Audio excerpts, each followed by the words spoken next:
You're listening to Krush Performance, your weekly source for sport performance and athletic development information. Get the Krush blogs, podcasts, and performance links at crushperformance.com. Now, here he is, the Crusher. All right, and welcome to Krush Performance, everybody. I am Jeff Gershell, and we're your weekly source for performance information. Hey, if you want to reach out to us, please do so. Go to jeffgershell.com.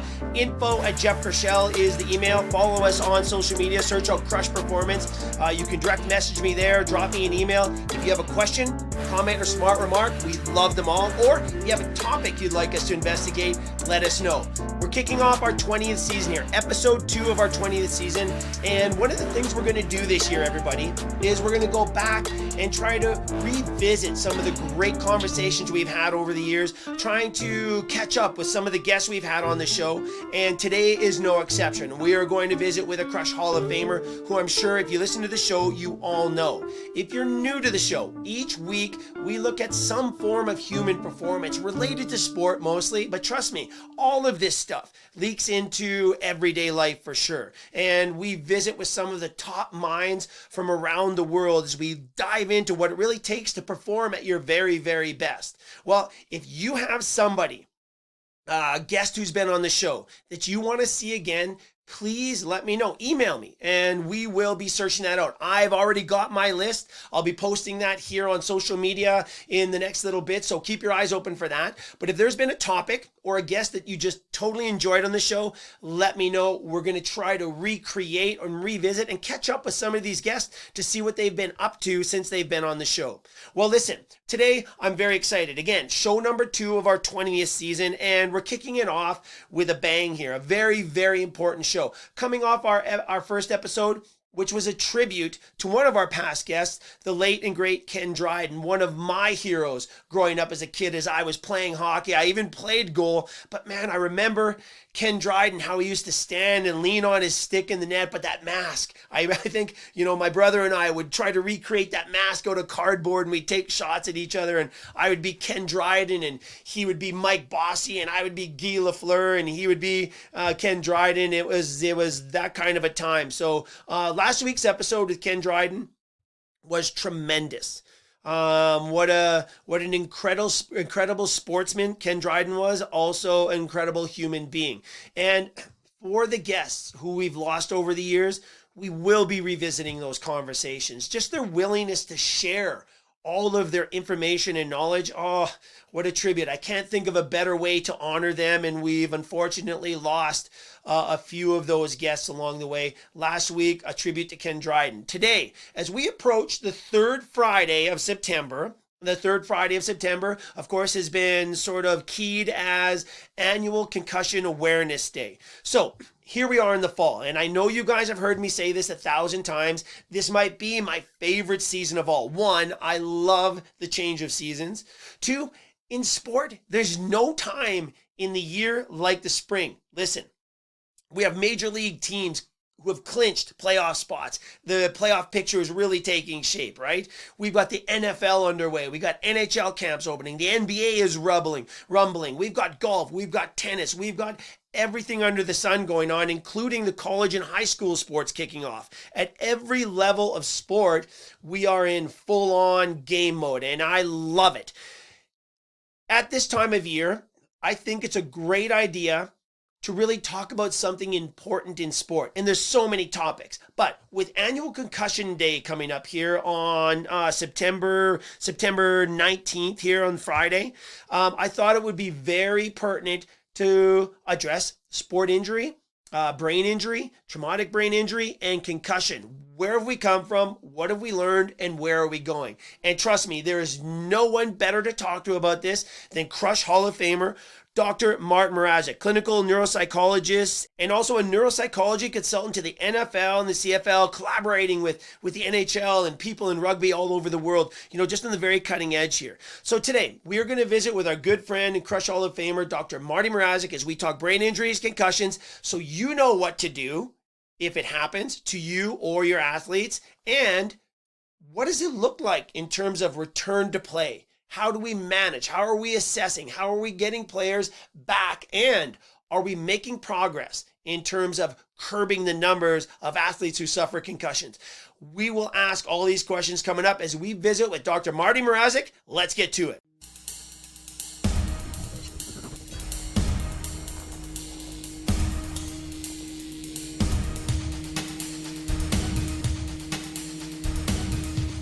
Okay, awesome. All right, everybody, we are joined right now by Krush Hall of Famer, Dr. Martin Mrazik, clinical neuropsychologist, and the Chief Psychology Officer and co-founder of Elite Athlete Services. Dr. Mrazik, thanks for joining the show once again. So great you could join us this early in our 20th season of Krush Performance. Welcome back. Well, it's always a privilege, and I'm not sure about the Hall of Fame designation there just yet, but I really enjoy our discussions, and congratulations on the 20 years. Yeah, no, Hall of Fame designation without question. We're going to get some kind of t-shirts or plaques or something, though. No, but honestly, your contributions over the years to the show have been absolutely stellar. Our listeners know you well now, and one of the initiatives I have here in this 20th season is to go back and revisit some of the important conversations. And I put it out to all the crushers out there around the globe. If there's a guest or a topic that we've spoken or talked on over the last 20 years, something you want us to revisit, or if there's a new topic you want us to tackle, please let us know and we'll do it. And honestly, this is one of the ones I think right now, Dr. Mrazik, that's really important. I mean, I know everybody's waiting for me to say this, but I'm going to say it right now. Fall, I just have to say it. I think it's one of my favorite seasons, without question. I say this every year. Everybody knows I'm going to say it. So here it is, everybody. It honestly is for a number of reasons. I love the weather. I love the change of seasons. That's, growing up in Northern Canada. But the sports, man, the sports, are you kidding me? MLB, the playoff picture is starting to shape up. We've had a couple of teams clinch already. NFL season's underway, NHL camps, NBA, we got NCAA. And coming up on September 19th, the third Friday of every September has been designated Concussion Awareness Day, a very, very important time. And I think this conversation, Dr. Mrazik, people might be more educated on it, but it's still a very, very important conversation. Yeah, it sure has. And as you say, just the evolution of our conversations over the years, really began with, well, what is a concussion?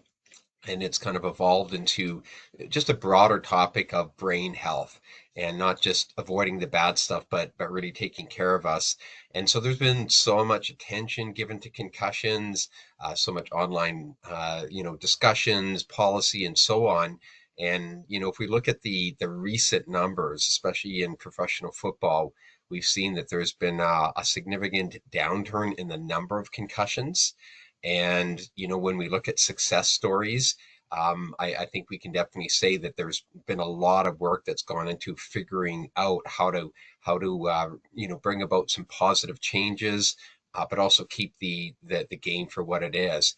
And, there's a lot of debate and discussion about removing the targeted hits to the head, and, are quarterbacks too soft nowadays? Do they get away with all these kind of narratives? But we can't deny the fact that the numbers are really down in the NFL, in the CFL, in the NHL. And so I think that's a good news story, right? Is that we're definitely seeing the trends and all the thing that's gone into that. Now, if we've moved away from just focusing on concussions, I think we're really interested in practices associated with healthy athletes, and that includes things like decreasing the amount of physical contact, pitch counts, so to speak, but with watching the number of hits that are being taken, especially at the younger levels. And I think that that's kind of the next evolution, is we really want to take care of bodies. So I think that as we think about the upcoming, years, we really want to dive into. So we're really trying to fine tune how athletes are trained and how they practice, and to see the benefits of that. You've always talked about, the significant impact in the 90s of the burden of injuring the major leagues of baseball. And so they had to really do some things. And so now we're seeing some of the benefits of that. But I think to your point, we've really seen some progress. There's been some really positive progress. So how do we keep that going, and what's the next areas of focus? No, that's great news, Dr. Mrazik. I'm telling you right now. And I think that, if we really look at the landscape out there, I can go back to, I think about what really raised the awareness. Sport is such an incredible part of the fabric of our society. And do you think it would be fair to say that sport has kind of led the charge when it comes to certainly sport concussion and sport brain injury, but then the collaboration just in the general public. I think there's such a relationship there, but I can go back and think about the situation with Muhammad Ali or some of the great, as you mentioned, the veteran old time football players that are dealing with the repercussions of years and years of just brutal contact on the field. I think back to, for example, maybe more recently, one of the ones that maybe shot it into the limelight almost, really raising awareness, was the incident with Sidney Crosby and how the Penguins kind of handled that whole situation. Very important. So I think there's been sort of um, a push there, or maybe an awareness that was really aided by sport. Fair to say?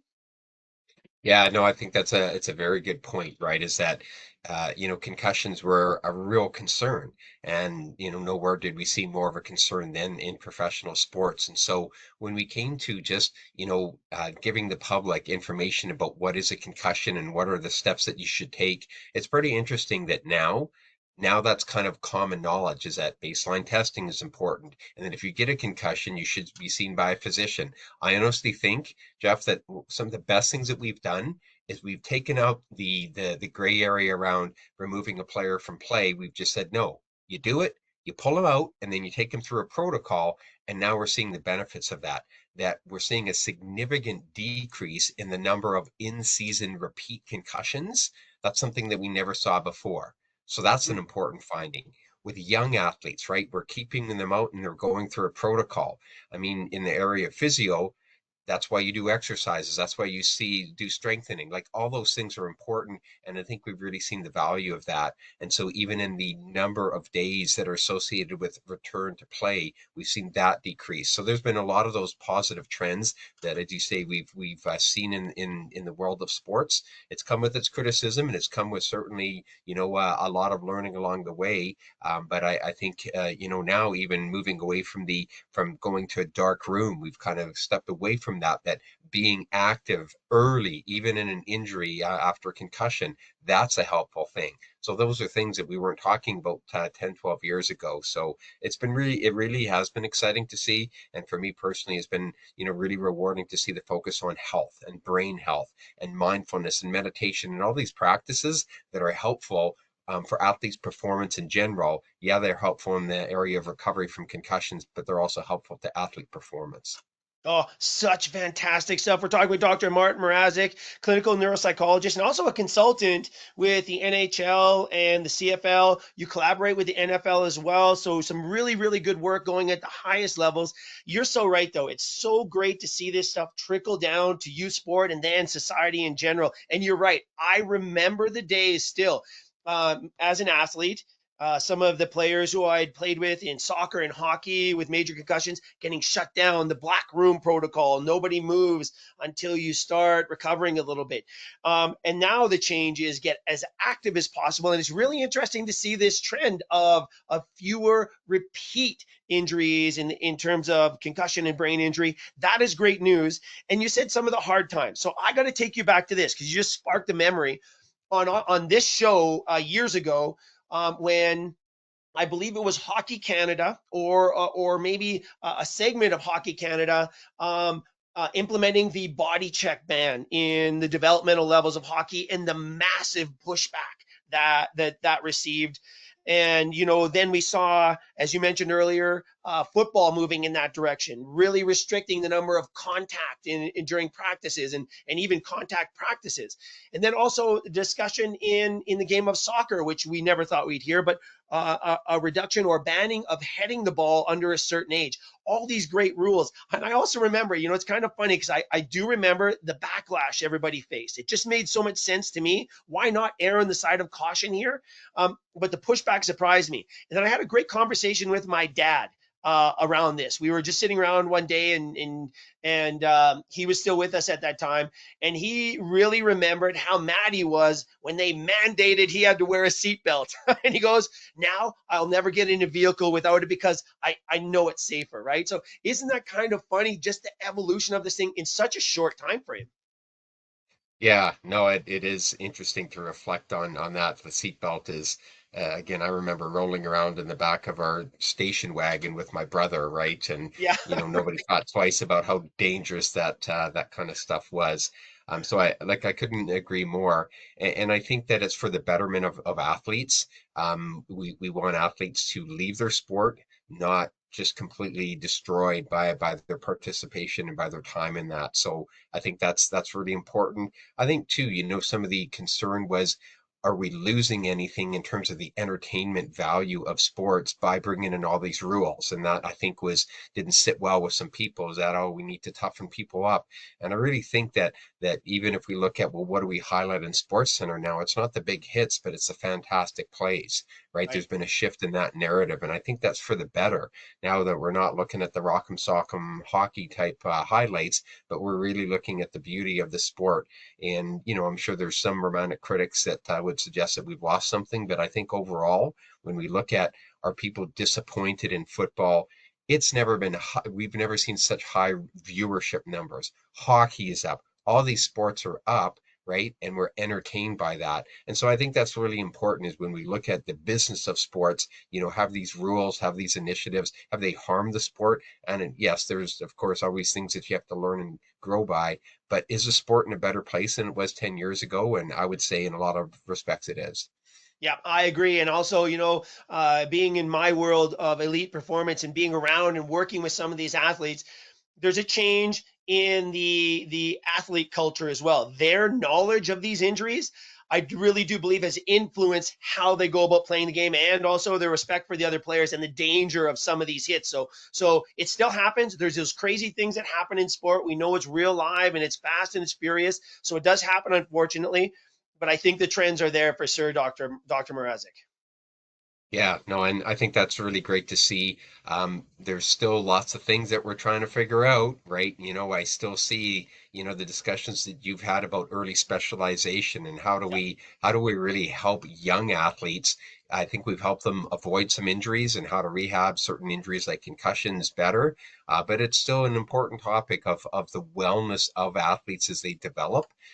We're still learning a lot about how we do that better, because people have more time and leisure money now than they ever have before. And so kids are in these sports for 365 days a year. And what's coming of that? Because, that development piece, again, it's just you bring yourself at a higher risk of injury when you're not taking the time out, when you're not psychologically resting or shifting your mindset. So I know that's a whole separate subject, but there's still a lot for us to learn in this day and age where we're very so in tune with just performance and getting to the next level and opportunities to get to the highest level of sport.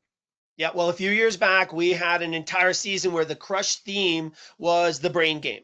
And you were a huge, huge part of that in orchestrating the whole thought process and the run out of that entire season. It was a incredible season of learning for me personally. It's always been an area of fascination for me, especially in the world of sport performance. But as we got into it, as you know, and again, my background in exercise science and kinesiology, psychology would be my undergraduate degree if there was one. I took every psychology course I could possibly take without actually having to enter the faculty, which is what they wanted me to do next. And I couldn't go back to first year courses. So but it's always fascinated me, and I think that when we look at the big picture, that brain game series really kind of highlighted for me personally how unbelievable this thing is. This thing between our ears, incredible. And I can't remember if it was you or one of our other guests that was on that year, but I asked them directly. I said, "Hey, where are we at in terms of our understanding of the brain?" Right? Because it's such a crazy topic. And I think the answer was, he goes, "Well, if we're looking at sort of like a grade school scale, he goes, we're probably still in kindergarten or preschool somewhere when it comes to understanding this." And then they dropped the bomb, and I think you've mentioned this too. It's one of the most complex and fascinating organisms in our entire universe. It's so fascinating. So where do you think, Dr. Mrazik, we're at in our understanding? We've learned a lot these last few years, and there's technologies now that are allowing us to monitor and track brain health and performance. It's a pretty exciting time, actually. Yeah, it's very exciting, and I think it's both exciting and a little scary when we think of AI and how far that's progressed in the last little while, and how we can use that type of technology in a helpful, productive way. The virtual technology, like the virtual world, I mean, we can really trick the brain into thinking and seeing and believing a lot of things just by having virtual reality. And so I think we're just seeing that really the start of understanding of how helpful those things can be. And what technology does. So I think we're kind of again in a new phase of learning how much, like, if you think of how you can replicate so many things in virtual reality goggles, right? And just how that is at, when do we do that, and how frequently do we do that? I think there's a lot of those kind of questions. So I think that people have a lot of questions about AI and how to use it effectively, and then secondly, how to translate that information. I think one of the biggest challenges is how do we manage busyness, especially for young athletes. How do we manage just mentally being dialed in? Because I think most of us would say we're feeling probably mentally taxed because of everything going on. And so we have to be more and more intentional about being mindful. And I think that's interesting because when we think of what are some of the factors that go into people, just peaking and being ready, well, some of that is planned rest. If you look at Summer McIntosh this past year, I mean, just an unbelievable athlete, one of the top swimmers in the world, and she had planned vacation and rest times in the weeks leading up to training. And so I think there's something to that, right? Is that a lot of the anxiety drives us to keep doing more and more things. We actually have to be very intentional about how we're going to give our mind a rest so we perform optimally. And so there's interesting studies about frequencies of sound and what we look at and how we can bring the mind to a restful state. But I think all those things are very interesting. Yeah, you bring me back to a conversation we had years and years and years ago with the sleep scientists at Stanford when they did their sleep extension study, when they had their elite basketball players or Division I basketball players spend 10 hours a day in bed. One of every physical score improved after the extended rest period. But talking to the researchers that actually conducted the study, they said they were absolutely fascinated by the self evaluation of mood and awareness, restfulness and recovery, just that sleep. So in our programs, Dr. Mrazik, we talk about this all the time. We have 5 main priorities that we make sure are checked off or at least addressed before we even think about talking sport specific performance. And they are sleep, rest, and recovery, number one. We believe and we plan all of our work. So a great story about summer there. All of our work revolves around the quality and quantity of rest we get. And of course, sleep's priority. And then we have nutrition, hydration, posture, range of motion, the setup. We have movement, teaching movement, functional movement. And then of course, the brain game, which we've spent a lot of time talking about. So one thing that we've never, and I guess it's part of the brain game, but we always talk about physical rest and physical recovery. You very rarely hear about mental recovery or even brain recovery, right? Fascinating conversation. Yeah, no, and it's, I think, a topic that's very germane to busy lives, right? Is how do we truly mentally recover, and not just recover like from a rest standpoint, but psychologically. We're seeing more and more scrutiny, like at every level with social media. Young kids are being scrutinized, right, for how they play. And what's a recovery when you've had a rough season or when you've had a few games? Everybody's seen it, everybody's commenting on that. So how do you process all that? Because our mind tends to gravitate towards the negativity. And so one of the things that I've learned a lot about is just what we call social recovery. That it's actually a really important concept for young athletes. Is that when you've had a stressful day or a stressful week or whatever, getting out with your friends where you're not like on your phones, but actually just being around each other is really important.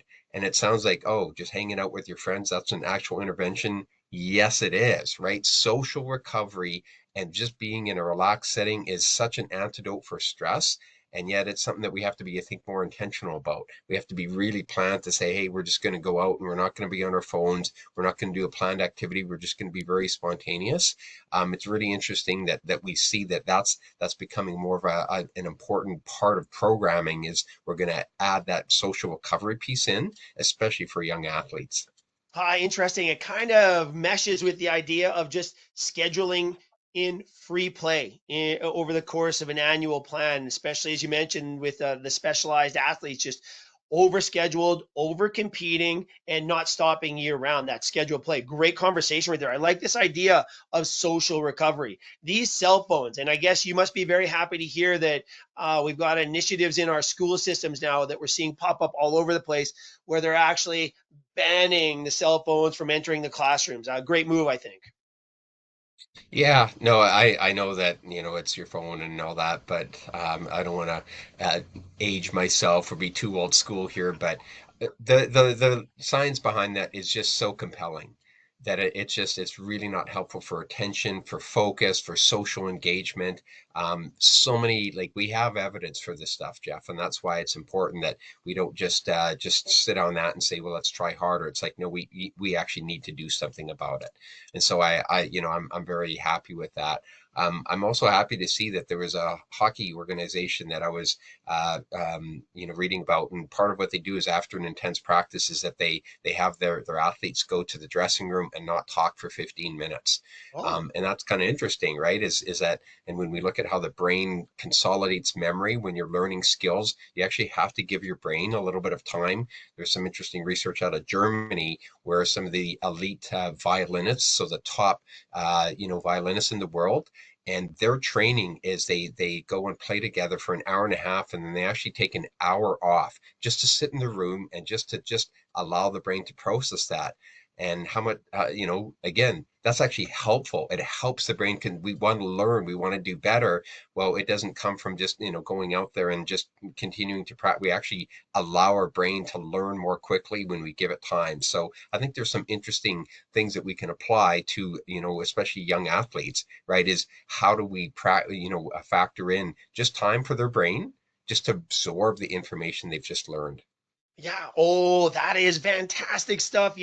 This whole idea and movement towards deliberate practice. Anders Ericsson, of course, the Yeah. great researcher in sports science, is one of the grandfathers of the idea of deliberate practice and breaking it down and providing time to learn, right? And looking at how top performers actually go about their business. And it was fascinating when they analyzed it all, how much time, how little time top performers actually spend doing the task and how much time they Right. have thinking about what they've done or breaking it down, right? That the no talk thing. I wonder if this is sort of a move towards the deliberate practice for the brain side, the brain game of sport. Love this stuff. Yeah, no, I think there is. I think it has to be deliberate, but it actually, we're seeing the science behind it really help us understand that this is a good direction to go. And as you said, just consolidation of memory, you need quiet, it actually has to be a very active process. And so that's why I think, if we want our athletes to really like learn more quickly and develop skills, then I think there's something to allowing the brain the time and the practice to do that. And it's not just by doing more and more activities. So yeah, it's fascinating. But there's certainly a lot to it that I think can be very helpful for all athletes, especially the young athletes. Yeah, yeah, no kidding. I really do appreciate this, and you said something very, very important that some people might have missed. This idea of how we judge ourselves, right? We always seem to focus on the negative stuff. So you get in the locker, oh, I missed that pass. Oh man, I messed this up. Rather than, hey, great play, boom, boom. I wonder if we deliberately just change the conversation. This idea between criticism and just legitimate critiquing, like positive feedback, even if it's analyzing what broke down, turning it into a positive light or something to move forward positive on. Fascinating stuff. One other question coming out of that I have for you, I just wrote down as you mentioned this. I wonder what the power of journaling might be here. You and I've talked about this before, and I'm a big believer in journaling. Not a lot of athletes I work with nowadays journal anymore. Yeah, and I agree. I mean, there certainly is good evidence for it, and I think the whole context of journaling is it's recreating your story. And when we talk about an athlete's identity and who you are, a lot of that is constructed by your memories and what you remember and reflecting on those memories. And I think we can all think back to some of the most powerful memories that we had as a kid and how that shaped us, and even, in a positive way, reinforcement from a coach or from a parent, or the opposite, where you felt really condemned and criticized in a certain situation, right? And so I definitely think that all those things are when we really want to move forward and help athletes really think through this stuff. I couldn't agree more. It's definitely an important thing that we don't often talk about. Yeah, for sure. And I will say this, over the years, I'm going, not to age myself, but I'm going into my 30th year working in high performance sport. And man, I've been lucky enough to work with some of the top athletes in numerous sports. And it's very interesting to me that for the most part, if we were to sit down and make a list, um, the majority of the top athletes I've worked with, they self-engaged in some form of journaling. And I don't know if they've analyzed or broken it up, but they just write it down. Some of the baseball guys, some of the best hitters I've ever been with, you these notebooks should be in the Baseball Hall of Fame. You want to notes on pitchers, notes on games, going back to a play something they did well or something they missed, or a tendency of a team. These guys are writing stuff down. And I think it was, I can't remember who said this. Maybe you know who said this. And I'm going to paraphrase here. Da Vinci or Einstein or somebody said at one point, some of the best ideas we've ever had have been lost forever because they weren't written down, something like that, right? And so I find too myself, and in terms of journaling, I've gone I've gone a little wacko. I've got like journals for for different things. So to keep my brain in line, I got to segment it all and compartmentalize my thoughts. So when I'm doing one thing, it's the green one, the beige one or the brown. But it really does help me. And I don't know if it's because I'm getting on in age, I'm starting to lose my memories, but it's so helpful for me personally. And I know for some of the athletes I've worked with. Yeah, well, it really organizes who we are. And I think that's such an important part of when we reflect on our own experiences. When you're really present in a moment, you're just dialed in, you're zoned in, you're soaking in everything. There's a lot of talk about supporting elite athletes. They just, want to enjoy the experience, not just playing the big game, but they want to be there in the game. And that is really reinforced by narrative, by your journaling. And so those kind of things just kind of remind us who we are. And, I've never met an athlete that says, when they've looked back on their journaling and they read about hard times, it's actually very meaningful for them to think of, well, what was going on at that time and why was I struggling? And man, I was really, really grappling with this. But now you have a context for it, right? It's like that's how you grow. And again, it's a deliberate practice that you're talking about. But what do we want our athletes to take away from it? What's their experience in their sport? We want them to think back of the time they were playing in a tournament in Barhead and they went out with their friends and they had a great, those are the kind of things that you really want to lock into your memories. And you can't do that if you're on your phone too much or you're not being very intentional about it. So there's a lot there. I think it's a bit of an abstract concept for sure about identity, but I couldn't agree with you more that the importance of remembering who you are, it just cannot be understated when it comes to just remembering who you are in the big moments and remembering who you are in practice and all those things that you brought to the table. So that the concept is just really, I agree with you, so supported. Yeah, yeah, very interesting stuff. I think back, you sparked a bunch of memories, like right there, boom, memories going off like crazy. Uh, in my baseball and hockey were my two main sports growing up, right? And growing up on the farm, we had to drive to town, so I can remember playing the games. I remember some of the big games. I remember in both sports.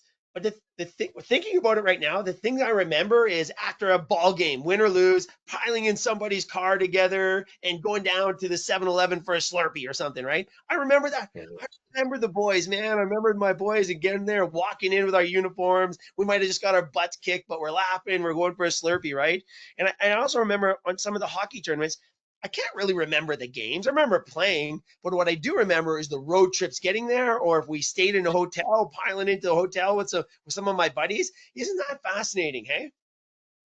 Yeah, well, I think your listeners, like, what would be one of their favorite memories, from their early sports, and how important was that to you? Like, again, that's to your point, right? Is that's what you're remembering, and so by being very intentional and writing those things down and writing down your thoughts, it's really empowering just to see your growth, right? Of the good times, the bad times, but to see that on paper and to have a record of it.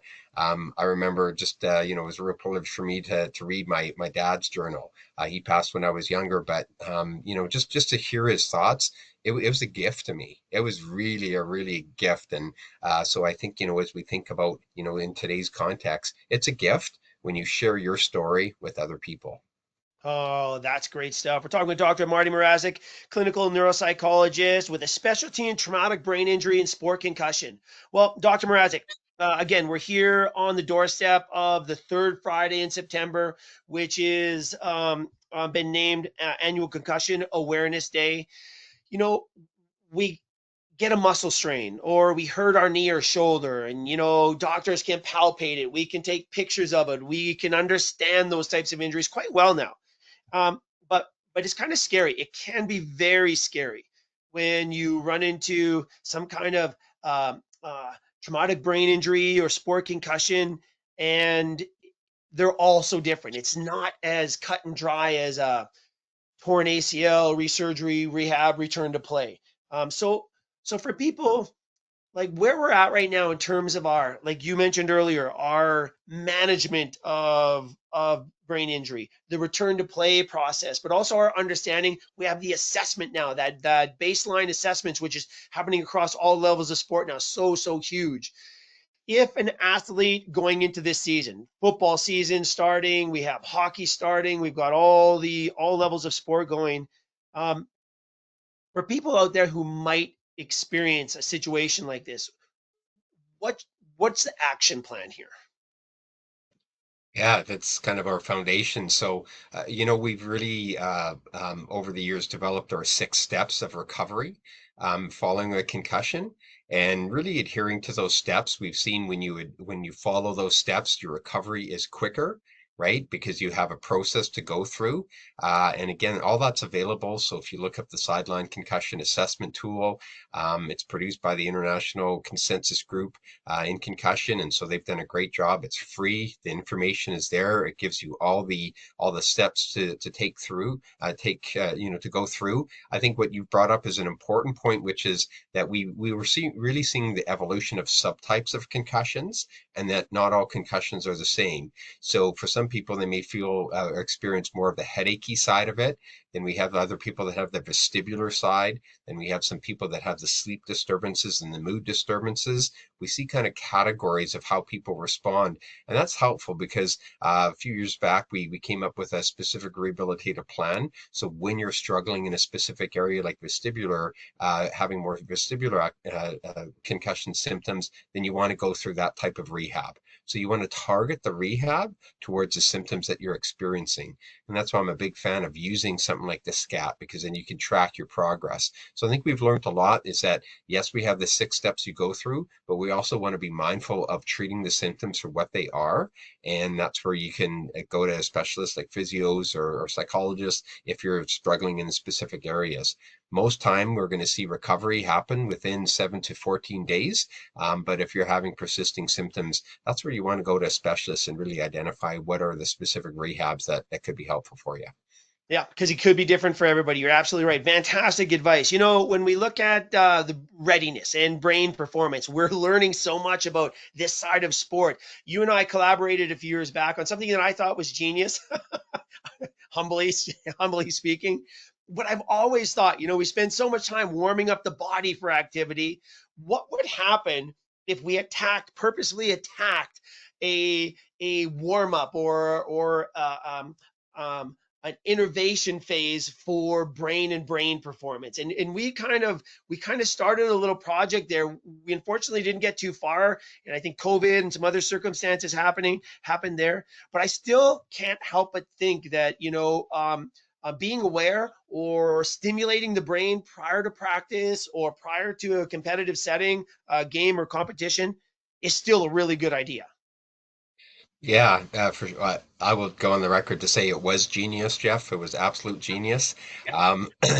Um, but I would say that we would, yeah, definitely that every athlete should have a warm up and a plan for a warm up that's not just physical, but it's also psychological. It's mental, right? Because you're right that there is sometimes that we really need to deal with the distraction that's in our head, and a routine and a warm up will be important to that. And part of that warm up is just really, visualizing. There's a lot of research to support visualization. Then there's also about really targeted activities that increase our levels of arousal. Listening to 40 hertz sounds is known to increase brain stimulation, those kind of things. So again, the point there is that warm up. We know physically is important, but what is the mental warm up for you? And it's going to vary from athlete to athlete. Some athletes get pretty anxious and get in their head. So what's the Right. warm up for that? How do you calm that? The mindfulness, the meditation type activities.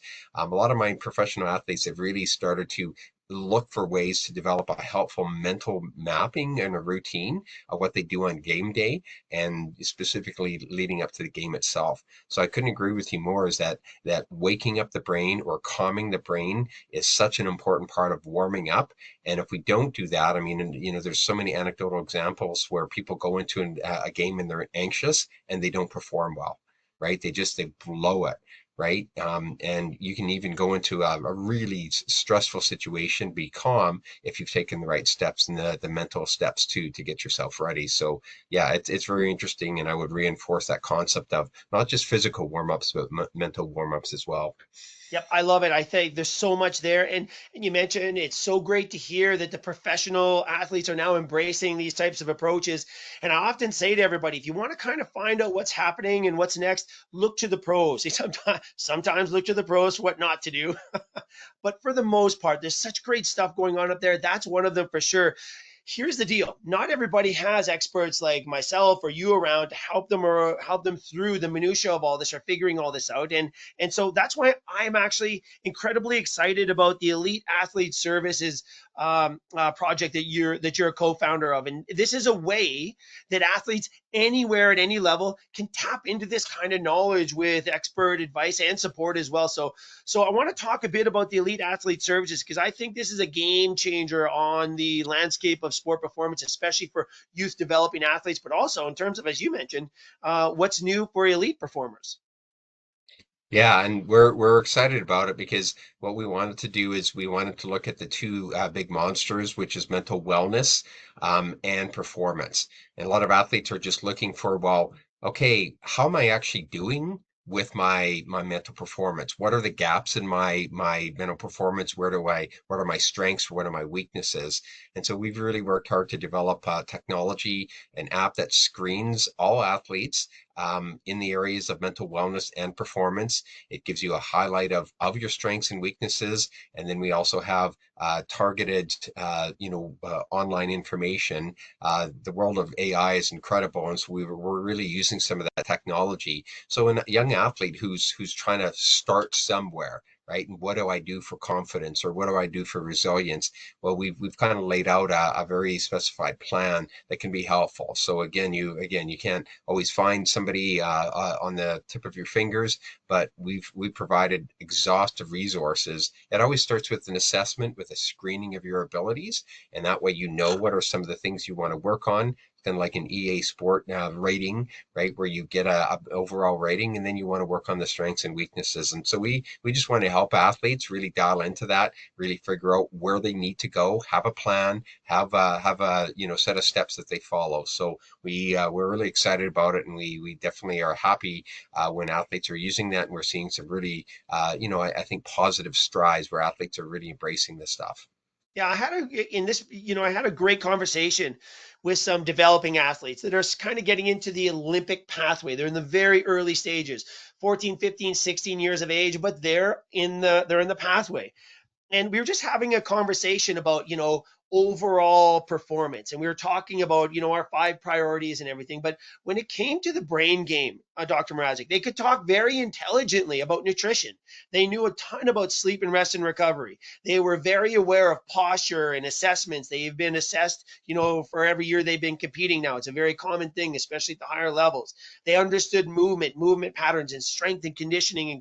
They had a good, but when we got to the brain game, I have to say they were stumped. They didn't have a lot of insight. And here's what I said to them. I said, well, how can you know? How can you know if you don't even know what to think about? And that's why resources like Elite Athlete Services, I'm telling you, is such a potential game changer out there. And you guys have been at it for a while now, and I know it's made a big difference. But this was just recently. This was a couple months ago. And I'm still fascinated at the massive gap there. And that's something that we need to tackle seriously here. Yeah, well, there's nowadays there's so much information out there, and that can be a little overwhelming. Is where do you start?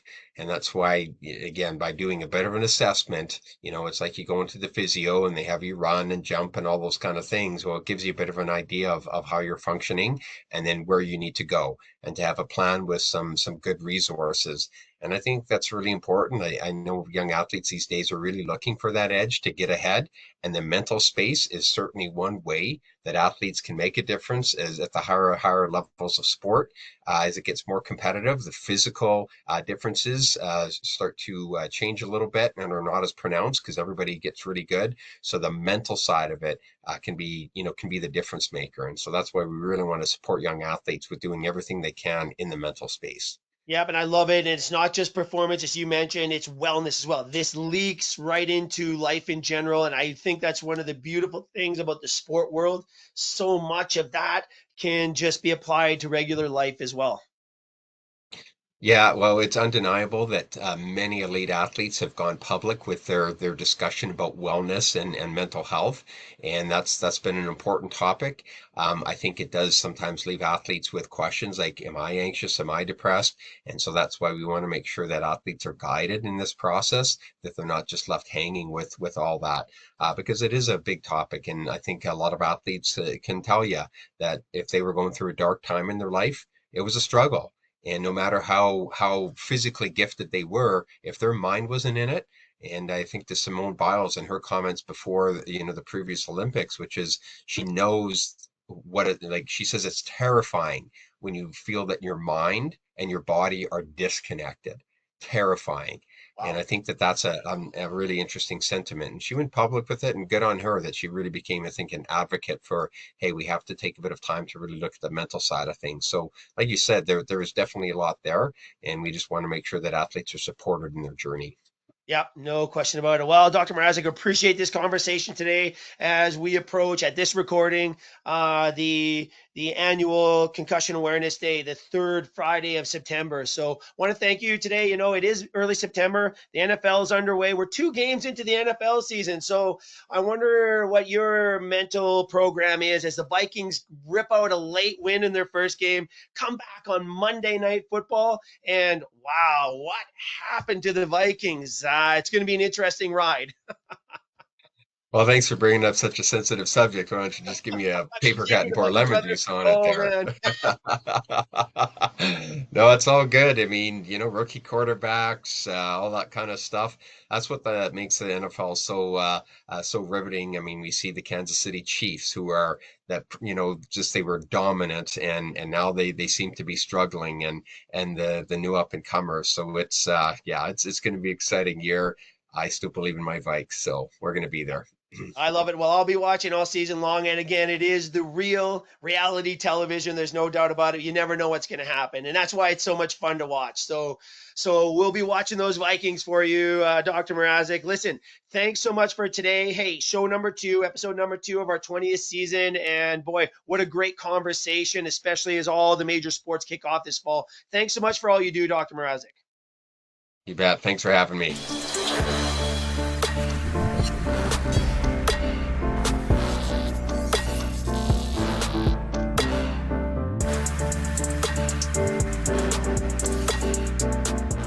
Okay, Okay, everybody, you can honestly see why Dr. Mrazik is a Krush Hall of Famer. First of all, he's been on this show so many times sharing incredible world-class knowledge in the area of not just brain injury and sport concussion, but also mental performance. Their platform, Elite Athlete Services, you can go to eliteathleteservices.com. If you're an athlete, coach, sport administrator, you should, teachers, we have schools, looking at this as a platform for not just their athletes, their students. Again, one of the things that Dr. Mrazik said, brain performance is one thing, but also the wellness side, right? Performance and wellness. And that's sort of two things I think that go hand in hand.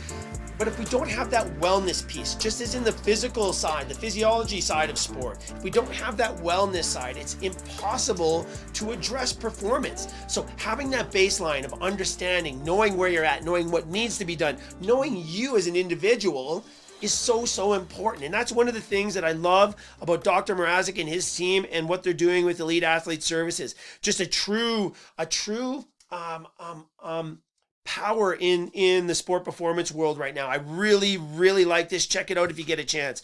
But so many great things coming out of that conversation, especially when we talk about the trends we're seeing, the reduction in the number of injuries, but maybe more important, the re-injury side, the reduction in the second injury. It's just the numbers are really declining. And a lot of that does have to do with, one, our awareness and our knowledge of brain injuries and concussions, but also some of the changes we made collectively in sport. Again, Dr. Mrazik mentioned some of them. A decrease in football, for example, a decrease in contacts or contact practices. In soccer, eliminating heading at younger ages where the neck and the brain are so underdeveloped and maybe can't withstand the impact of that ball as well as an adult can, right? So important. But also in hockey, the ban on body checking in the younger levels. Why not? Focus on skills. And then when they're physically ready, teach them about body contact. Teach how it works itself into the game and how they can use it to play the game properly. Such a great move. And now, after getting through all the pushback and uncertainty about these decisions, we're seeing the benefits now of those moves. And I think there's more to come. So we're making great progress, but there's still a ways to go. And some of the things that we talked about there, for example, our top priority in sport performance for Krush Performance, our top priority, we have 5 top priorities, as I mentioned. Our top priority is sleep, rest, and recovery. All work and competition has to revolve around the rest and recovery, the quality and quantity of rest we can get in any given time frame. It's one of the biggest mistakes being made in sport. But when we talk about rest and recovery, we kind of pigeonhole that to the physical side of the human recovery, right? Very, very rarely do we talk about recovery on the mental side of the game. And what Dr. Mrazik said about mental recovery, so tremendous. And so while we're giving our bodies breaks to recover, and when we're managing workloads and we're managing recovery times, we can deliberately attack, I should say, the mental recovery side with so many different tools out there. Breathing, visualization. Again, just being deliberate with your thought process, but getting away from structure is such a great thing. And what Dr. Mrazik said about, getting with your friends with no phones, but also no intent, no schedule, no plans, just spontaneous hanging out with your friends, fun. Hey, let's do this. Yeah, let's do it. The power of that, I think, is much greater than we realize. But this idea of social recovery, this is a big one, especially in today's age where the cell phone, social media is taxing athletes and people at every single age, especially our youth. And so getting away from all of the structure, getting away from all of the social media and the stress and the judgment and the critique, that is a huge part moving forward. And I think this might become a major tool that athletes can use to move their performance to the next level. Because it's all around us. I think we've mastered the physical side very well. There's not a lot we don't know about getting stronger, faster, and more powerful. We are experts now in the recovery process and strategies and tools for recovery. to make sure our athletes are at the highest level of readiness every time they need to practice and compete. We know a lot about this, but I think we're just on the front edge of really understanding brain recovery. And that, I think, is going to put us over the top. In our Brain Game series, everybody, you go back and listen to every show. We've got them sort of compartmentalized too with you on our website, jeffkrushell.com. You can go into the podcast archives and just punch in the Brain Game. I think every show that we had that year regarding the Brain Game was there.